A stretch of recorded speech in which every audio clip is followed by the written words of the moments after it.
You're good enough for dog food. Come on, say bow. I never thought I'd be subjected to such humiliation. Although our marriage is still fresh, I've tried to comply with this woman's demands in my own way. But it seems all for naught. She might be an alien or something. That explains everything. I don't know the language aliens speak, but I no longer wish to talk to her. My name is Allison. I'm a 32-year-old office worker. Perhaps influenced by my game-loving older brother, I've been fond of games since childhood, especially role-playing games that immerse me in unreal worlds. I've made many friends through social media, which I started a few years ago. One of them is my husband, Carmine. We both liked the same game and shared favorite characters and spells. When a new game came out, we'd go buy it together. After years of such companionship, we became conscious of each other and decided to get married. Carmine's parents are Stanley, who is often away on solo assignments, and Bianca, a housewife. Stanley, due to his busy work, comes home only a few times a year. Carmine's grandmother, Stanley's mother, also lives with them but has been suffering from Alzheimer's for a few years now, and recently, her hearing has declined, making conversation difficult. Grandma got forgetful all of a sudden when Dad went on his solo assignments. It must have been quite a shock, he said. Bianca takes care of the grandmother-in-law. Since Carmine lived alone early on, his parents-in-law's home is just Bianca and the grandmother-in-law. I wondered if I would have to take care of a stranger who wasn't even my parents someday. However, both parents-in-law are healthy, and it seems that the opportunity is still far off. I was completely at ease. Until that one phone call. One day, it was my day off, and after finishing all the housework I had accumulated, I was playing my favorite game. Then, an unfamiliar sound rang out in my room. What's that sound again? Oh, a ringtone. I rarely get calls, so I forgot my own ringtone. Seeing the displayed name, I tensed up a bit. A call from Bianca? It was the first time I got a call from my mother-in-law, Bianca. And though nervous, I thought something might have happened, so I hurriedly answered. Hello? You're late. It's common sense for a working adult to answer promptly when a superior calls. The sudden sarcasm made me instinctively want to hang up, but I refrained. Sorry, I'll be careful. So what can I do for you today? As if. You're free on your days off, right? Playing with that incomprehensible toy? Do some work. Fulfill your duties as Carmine's wife. Told to visit the parents-in-law's home on my next day off, Bianca hung up. After the call, I was in a daze for a while. Why must I be subjected to sarcasm from a call I rarely get? I thought about ignoring it, but she is Carmine's mother, after all. Maybe I'll just listen to what she has to say. I decided to think that way. Of course, I reported to Carmine that night. I'm really sorry. It's probably going to be a hassle, so you don't have to go. It was honestly comforting to hear Carmine say that. Still, it's infuriating. At times like this, there's a place I always go to after work. Hello? Oh, if it isn't Allison, something bothering you? Susan from the pottery school greets me with a smile and those words. I start with a light heart, but now I'm completely engrossed. Susan is about the same age as my grandma, but is still strong and willing to listen to my life problems. She's like a mom to everyone. Of course, pottery is fun, but I come here to talk to Susan. Listen to this, Susan. I got a rare call from Bianca, and it was a parade of sarcasm. You must be free, she said, or do your duty as a wife. I didn't expect to be told such outdated things. Susan always listens to my complaints without a frown. Just ignore that pointless Bianca. There's still such old-fashioned people around. People who say such things are often lenient with themselves. My son's wife is just like that. I may not be blessed with Bianca, but I'm surrounded by kind people. It naturally makes me want to try harder. On my next day off, I did as Bianca told me and headed to the parents-in-law's home. When I parked and headed to the entrance, Bianca was already standing on the porch. Oh, scary. I struggled to stay calm and greeted her. Good morning. The norm is to act 30 minutes earlier. Don't keep your superiors waiting. She said that, and though I had just arrived, I already wanted to leave. I can understand this for work, but why must I be scolded for her inexplicable convenience? And a 30-minute early visit can be inconvenient for the other party, which I don't want to do. No, but it's still 10 minutes early. As I tried to answer, I was shouted at. Don't talk back. Am I in the military or something? I looked up, resigned. I will never open my heart to this person again, no matter what happens. And I will never take care of her in her old age. Even if offered a large sum of money, I refuse. Really, you're late for the appointment. Well, I'm off now. Bianca said this and was about to leave, so I stopped her. Wait a minute, you call me here without explanation, and I don't understand. Well, I'm going out until tonight, so you will have to come here on your days off from now on and do the housework. And take care of the person holed up in the back room, too. After saying this, Bianca left in her car. I've never met someone so hard to communicate with. She seemed kind when I met her with Stanley and Carmine, but that wasn't the case at all. I thought about going back without doing anything to avoid being scolded again. But more than that, I hadn't met my grandmother-in-law yet. Bianca had told grandmother-in-law, but since she didn't understand, she decided on her own that I didn't need to attend the family wedding. By the way, we only had a simple meal and didn't have a wedding ceremony. Later, Carmine and I were supposed to greet her together, but our days off didn't match, and embarrassingly, we never made it. Excuse me. As I opened the entrance door, a shocking scene unfolded. Too dirty. It wasn't quite a garbage house, but it seemed to be a matter of time before it became one. The room was overflowing with things, and a mountain of laundry, washed or not, spread across the floor, and the kitchen sink was full of dishes. Dust had accumulated in the corners of the room, and it was visibly appalling. The last time I came, the room was clean and tidy. What on earth happened? This is too terrible. As I was thinking this, I heard noises from the back room. Ah, grandmother-in-law. Thinking I should greet grandmother-in-law, I went to the room. Excuse me. Oh, since the day Bianca called me, I've been going to the parents-in-law's home as told. I've come to understand that Bianca probably spends every day out and returns home late at night. She doesn't seem to take care of the house or grandmother-in-law at all, and while she arrogantly tells me to do my wife's duties, it's clear that Bianca isn't fulfilling any herself. Maybe she got carried away because I obediently listened. I'm relieved that Carmine, who always plays with toys, finally brought home a wife, but after all, a wife is a stranger. I guess you're a free housekeeper. I was loudly told that once. In this day and age, harassing a son's wife is just unacceptable. Of course, I reported all of Bianca's actions to Carmine, who kept apologizing every time he heard about them. You don't have to go to that house anymore. That's what Carmine told me. He even said he would complain to Bianca himself, but I told him to wait because I had a plan. I continued to visit the parents-in-law's home because I was worried about grandmother-in-law. When Carmine saw that grandmother-in-law and I got along well, he was very pleased. After a few months of those days, while I was cleaning the parents-in-law's home as usual, Bianca said, There's a memorial service at the end of this month, and people will gather, but make sure you don't say anything unnecessary, okay? I smiled and replied, Of course, Bianca. Bianca seemed not to be completely satisfied with my obedient self. The memorial service was for Carmine's grandfather, the grandfather-in-law's death anniversary. He had already passed away by the time I married Carmine, but he was said to be a gentle and kind person. He got along very well with grandmother-in-law, and they used to travel together. Carmine told me they always held hands when they were out. Grandfather-in-law died of cancer, and grandmother-in-law took devoted care of him. But the parents-in-law did not help at all. It's just unbelievable.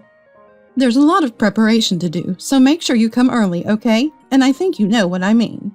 Bianca said that, and I cheerfully responded, Yes, I'll act 30 minutes early. Yet she scolded me. Your voice is too loud, be quiet. I thought about throwing the TV remote at her, but managed to hold back. You can talk like that now, but just wait, get ready. I looked forward to the day of the memorial service. The long-awaited day of the memorial service. I was told to come 30 minutes early, but I went an hour early. Sure enough, it seemed to be an inconvenience, and Bianca, showing her true colors, came out of the entrance angry, saying, "You're too early. There's such a thing as too much." Honestly, when I saw her face, I thought she was a monster. I quickly cleaned the room and prepared the tables when I heard a cheerful male voice say, "Good morning." Heading to the entrance, I saw the staff from a famous local steakhouse standing there. I had been there once with Carmine, and the meat was tender and quite delicious. However, it's not kind to the wallet, so it's not a place I can often go to. As if saying I was fine, Bianca pushed me aside and began talking to the handsome staff in a slightly high voice. "Good morning. Nice weather today, isn't it? Ooh-foo-foo." I saw someone say ooh-foo-foo for the first time and went back to preparing. "Hey, hurry up and carry the food that arrived early," I heard Bianca's annoying voice. While thinking, yes, I headed to the kitchen. There I noticed something. Bianca, there's one meal short. Is this a mistake? Shall I call? When I said that, Bianca, with a mean smile, said this.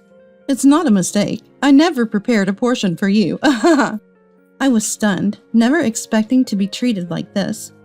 "After all, today people are gathering, and you, my son's wife, won't have time to eat. How shameless." Feeling like I had been called a greedy person, I finally felt indignant. Maybe because I didn't talk back, she felt good and said, "A housekeeper like you is good enough for dog food. Come on, say bow." Then she put the dog food left over from the dog they used to have in the parents-in-law's home in front of me. At that humiliating act, I couldn't help but laugh. I would never understand this woman, not in a lifetime. Because she must be an alien or something. I have no intention of talking to someone with whom I can't communicate. Thinking that, I shouted at Bianca in a language I didn't know, pretending to speak alien. And for a moment, Bianca's face showed a hint of fear at my sudden behavior. "What? Are you out of your mind? Are you mocking me?" "Yes, I guess so. I've been putting up with it for quite some time now. I don't like living in a house with someone as nasty as you. I don't know what you're upset about, but will you be satisfied if we get a divorce?" I won't allow a divorce. Then I'd have to hire another housekeeper. That would be a waste of money. With that, Bianca came at me, trying to grab me. "Stop it! How disgraceful!" Turning around, there stood Carmine and my father-in-law Stanley, along with Stanley's brother and his wife, who lived far away. Bianca hadn't noticed them because of our argument, but it was already time for Carmine and the others to arrive. I don't know how long they had been watching, but Bianca became completely subdued, perhaps because Stanley intervened or from the shock. Then it was time for the priest to come to the house. The memorial service ended modestly, and it was time to eat, but grandmother-in-law stayed in her room, saying she wasn't feeling well. "I haven't eaten this in a while, but the steak here is really good." While Stanley said that, I was bustling around, bringing drinks and such. "Allison, come eat too. You don't need to do all this." "Thank you. Come over here." My aunt-in-law Cindy also called out kindly. "Thank you, but it seems there is no steak for me." I pretended to be dejected as I said that, and when Cindy asked, why?" I replied, "I can't possibly say it. Please ask Bianca." Cindy glared at Bianca, who might have been frightened by her gaze, and started saying something ridiculous. "Oh, I ordered the wrong number of steaks. I told Allison to eat my portion, but she declined, saying she was fine. I'm so lucky to have such a nice woman marry into the family." Bianca was sweating profusely, and her eyes were darting around. "Is that so?" Cindy looked at me worriedly. "Yes, that's right." Behind Cindy, I could see Bianca's face completely at ease. That face was so comical, I struggled to keep from laughing.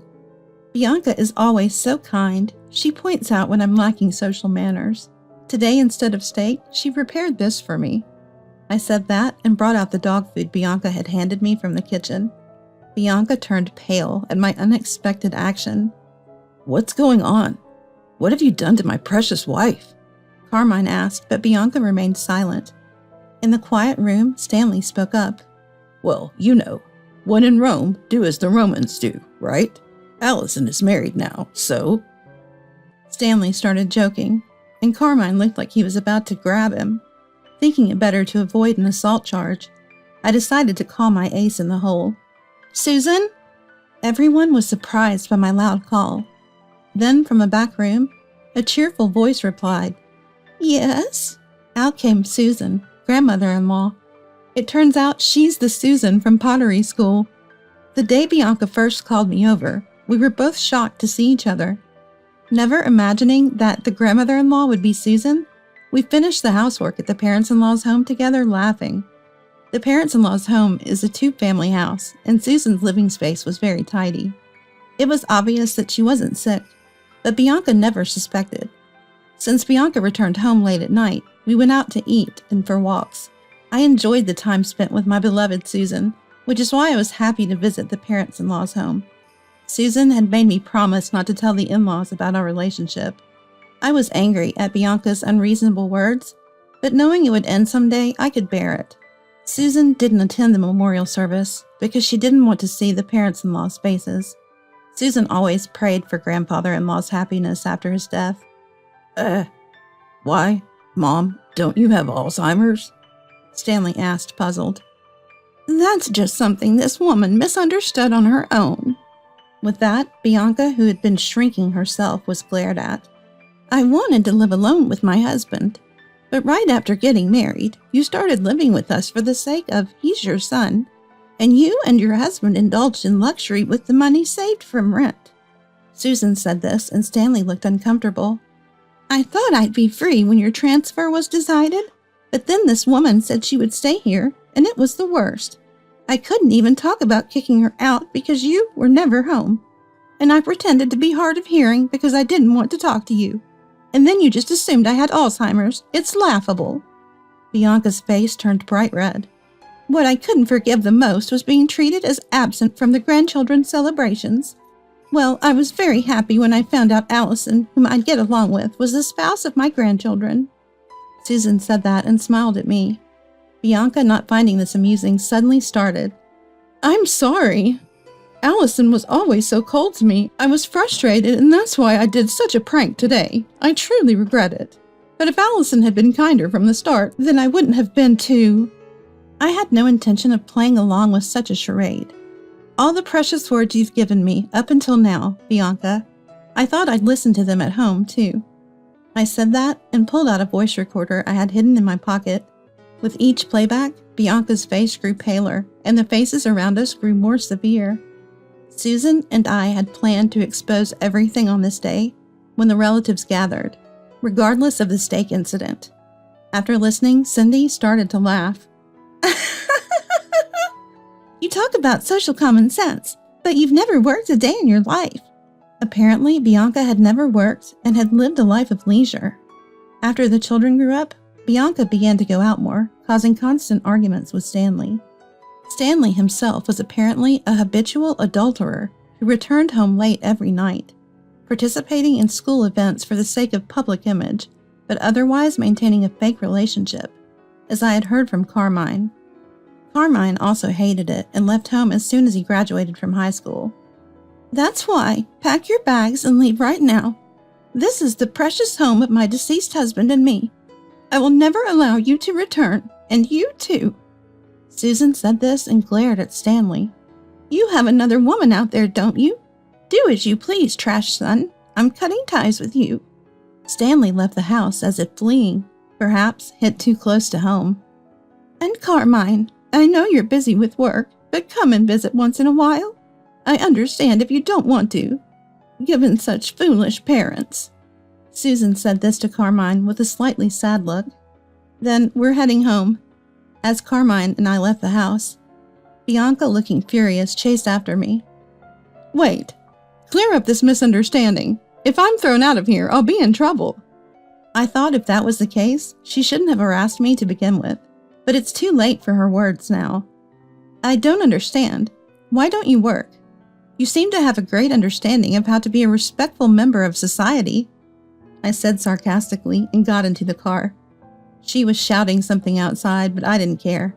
She might as well regret the life she's led as she pleases.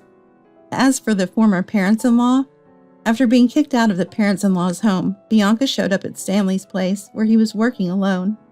But as Susan predicted, Stanley was already living with his mistress, and Bianca was quickly discarded.